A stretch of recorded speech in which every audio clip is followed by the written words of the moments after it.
Halo semuanya. Assalamualaikum warahmatullahi wabarakatuh. Bertemu lagi dengan saya di channel Chandra Wibowo Project.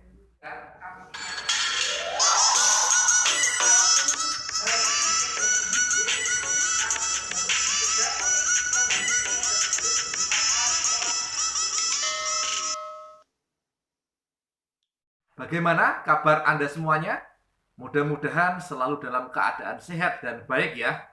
Amin.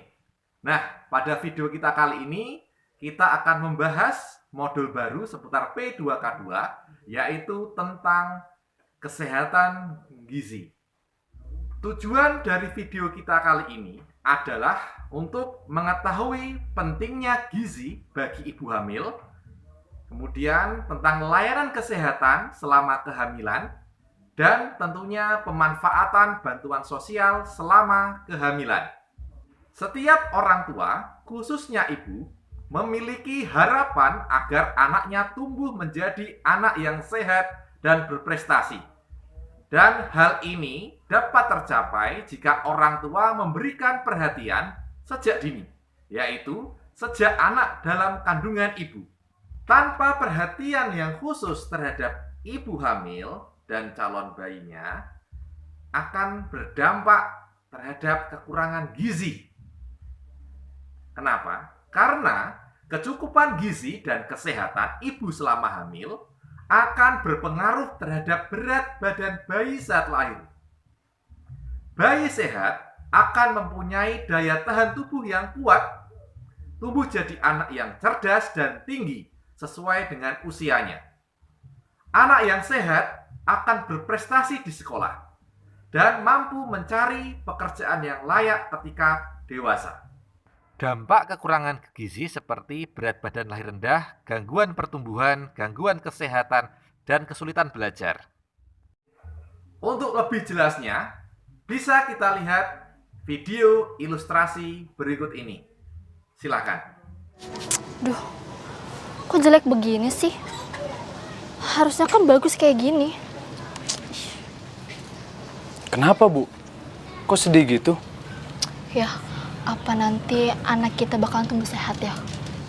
Nggak kayak tanaman yang kerdil ini ya? Ya pasti dong, Bu. Siapa dulu dong ayahnya? Ih, ayah, serius. Nih coba lihat ya, lihat nih. Kalau anaknya nanti nggak tumbuh benar, kan kesian ya. Kesian dari anak yang lain. Ibu lihat ayah deh.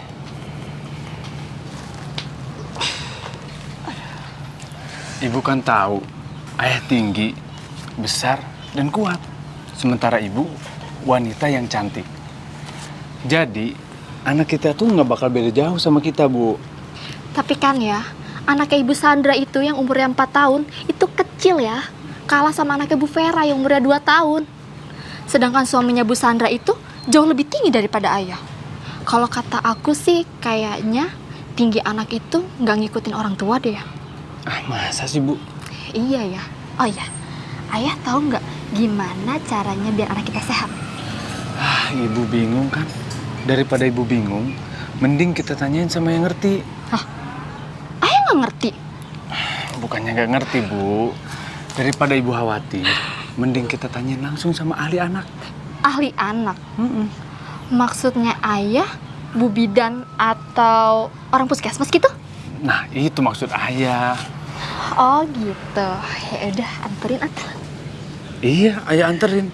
Kita harus cari tahu bagaimana caranya supaya anak kita nanti tinggi, sehat, dan pinter. Tinggi kayak ayahnya gitu? Dan ganteng juga tuh. Ih, ayah mah ngeledek aja ya. Pemenuhan gizi yang menjamin anak tumbuh dan berkembang secara optimal dimulai sejak janin hingga anak usia 2 tahun atau seluruhnya adalah 1000 hari. Dalam 1000 hari pertama, janin menjadi bayi, bayi menjadi anak, tumbuh cepat sekali. 1000 hari pertama adalah waktu di mana anak akan tumbuh secara pesat. Karena itu, asupan gizi sangat penting. Bila anak kurang gizi, maka akibatnya akan terjadi gangguan pertumbuhan dan ini akan dibawa sampai dewasa. dan sulit diperbaiki. Lalu akibatnya apa ya, Bu? Daya tahan tubuhnya akan menjadi rendah dan kecerdasannya juga berkurang. Untuk anak perempuan akan menjadi remaja dan calon ibu hamil yang akan melahirkan bayi dengan berat badan lahir rendah, juga pendek.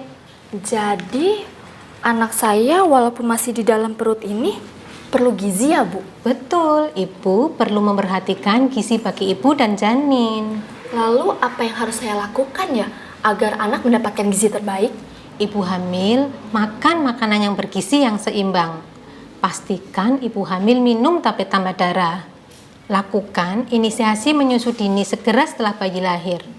Berikan ASI eksklusif, air susu saja sampai bayi usia 6 bulan. Setelah 6 bulan berikan MPASI. Jadi selain gizi, apalagi ya, Bu, yang harus saya perhatikan? Perilaku hidup sehat. Ibu hamil memeriksakan kehamilannya ke tenaga kesehatan. Lindungi ibu hamil dari penyakit malaria dengan kelambu insektisida. Cegah sakit dengan imunisasi. Cegah masuknya kuman dengan mencuci tangan, pakai sabun dan dengan air mengalir. Lalu bagaimana cara kita mengetahui anak kita itu sehat? Rajin ke posyandu untuk timbang anak ibu. Jangan lupa ukur tinggi badannya. Bila gizi anak tidak baik, tinggi badannya tidak akan mencapai sesuai standar usia. Gizi anak di 1000 hari pertama hidupnya sangat penting untuk dijaga demi masa depan.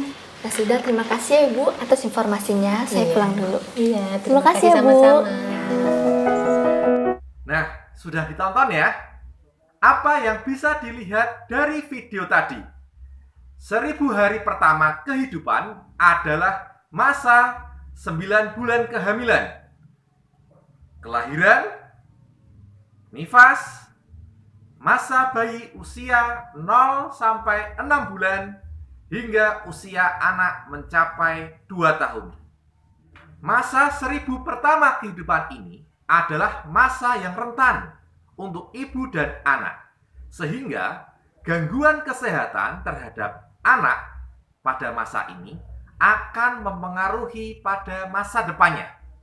Oleh karena itu, perlu perhatian yang khusus dan cermat, terutama pada masa-masa ini. Perhatikan ya, seputar makanan pun juga menjadi hal yang penting untuk diperhatikan. Makanan yang perlu dimakan selama proses kehamilan itu sangat penting terhadap kesehatan ibu dan calon anak. Nah, untuk lebih memperjelas, kita lihat ilustrasi video berikut ini. Silakan. 1. Selama hamil, ibu menambah makan dengan 1 porsi lebih banyak dari porsi sebelum hamil, atau tambah makan makanan selingan setiap hari. 2. Ibu makan makanan bergizi. A. Makanan gizi seimbang berupa makanan pokok, lauk, sayur, buah, protein nabati dan hewani, serta lemak atau minyak. B. Makanan yang telah diperkaya dengan zat gizi mikro, terutama vitamin A, besi, dan iodium. 3. Ibu minum 1 tablet tambah darah atau TTD setiap hari selama kehamilan, minimal 90 hari berturut-turut. 4. Ibu hamil dianjurkan untuk memeriksakan darah. 5. Tidak ada pantangan makan apapun bagi ibu hamil. Makanan dengan gizi seimbang harus mengandung karbohidrat, protein, vitamin, dan mineral. Ibu hamil minum 1 tablet tambah darah setiap harinya selama kehamilan sesuai dengan anjuran dari petugas kesehatan ya. Selain itu, ibu hamil juga harus banyak minum 8 sampai 12 gelas perharinya. Dan bagi penerima bantuan, khususnya PKH, gunakan bantuan PKH-nya untuk menunjang dan menambah asupan protein selama proses kehamilan sampai pada masa kelahiran tentunya ya. Oke, sekarang kita akan membahas tentang pemeriksaan ibu hamil. Untuk lebih jelas, kita lihat ilustrasi video berikut ini. Silakan. Aduh, aduh ibu. Aduh, ibu kenapa? Kok ibu pucat begini, Bu? Ibu lemas ya? Ibu belum sarapan? Sakit? Saya pusing. Ada apa, Bu? Ini Mas, tadi ibu ini tiba-tiba jatuh. Terus sekarang kayaknya lemes banget, nggak bisa berdiri gitu Mas. Kalau begitu kita bawa ke puskesmas aja yuk. Iya, kayaknya harus dibawa ke puskesmas sekarang juga. Ayo, mari saya gendong, Bu. Bu, Pak, kenapa Bu? Ini istrinya Mang Sayur. Iya Bu, ini istri saya lagi hamil.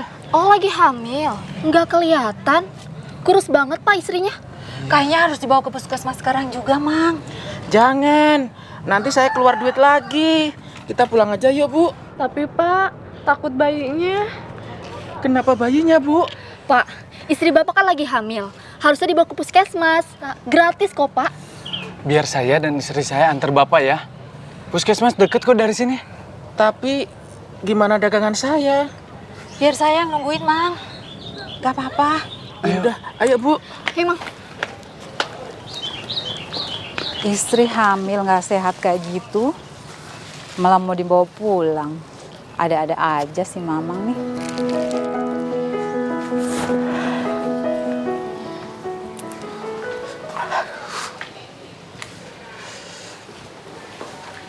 Gimana istri saya Bu Bidan?